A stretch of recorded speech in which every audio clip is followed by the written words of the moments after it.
Okay, so pangolins and bats are likely ways through which this whole coronavirus fiasco started.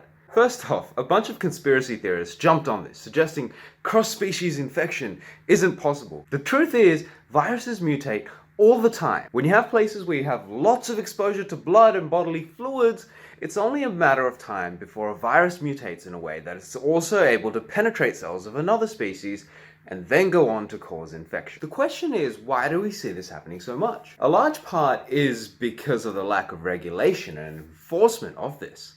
I mean, these wet farms and farms in general, if they had hygiene standards that were policed, would likely have not caused an issue in the first place. It's become quite common in the developing world, and that's very hard to police, it's very hard to fix. But in the case of the coronavirus, traditional Chinese medicine is a big reason why it's there. Now, alternative medicines we know do kill. There's minimal proof of them working, and it's not just conjecture. There are many solid studies associating the taking of complementary and alternative medicines with higher mortality rates. We know cancer patients on them are 53% more likely to refuse radiotherapy, 34% more likely to refuse chemo, and 7% more likely to refuse surgery. This is why patients die on them. I mean, yeah, these things do suck as well, but they're the best possible treatment. That avoidance of real treatment is one way in which TCMs kill. Now, TCM has shown no major benefits over Western medicine. Indeed, it's got higher rates of contamination than even most alternatives. Even China knows that it doesn't work, but they're still promoting it. Not because they believe in it, but because real medicines cost a lot to provide,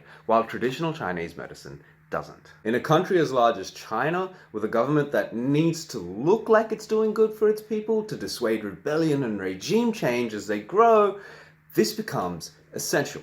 Now that sucks for exotic species and like the rest of the world in the case of coronavirus, but China's trying to export this to the rest of the world as well, to get TCMs into official WHO documents, which legitimize it, allow it to be prescribed for various things. In many countries around the world, its Belt and Road Initiative is helping spread this to other countries too, where it's expected to net China 50 billion a year. Now this is a conspiracy that's actually real. The problem is, in health, you shouldn't be looking at sales and adoption as a guide for efficacy. If we believed in the healers of the past rather than use demonstrable science and regulation which forces innovation to show it's better, we'd still be where we were a century ago with 40-year-old life expectancies. Or where Dr. Oz wants us to be now, giving money to him for bullshit treatments. How do we fix this? That's tough. I don't have an answer. One thing that I am doing is creating an app which automates medical research, which will test out alternative medicines. But in the case of TCM,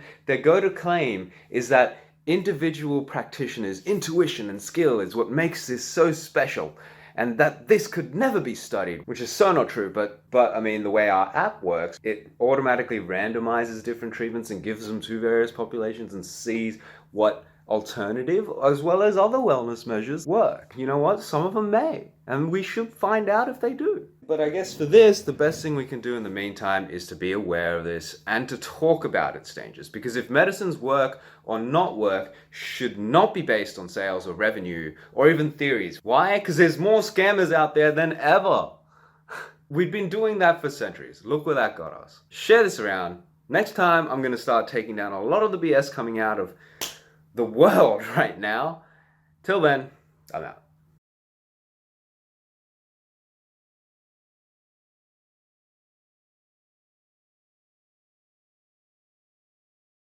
And when I did my last IQ and aptitude test, I was taken into a separate room and I was interrogated to see if I cheated.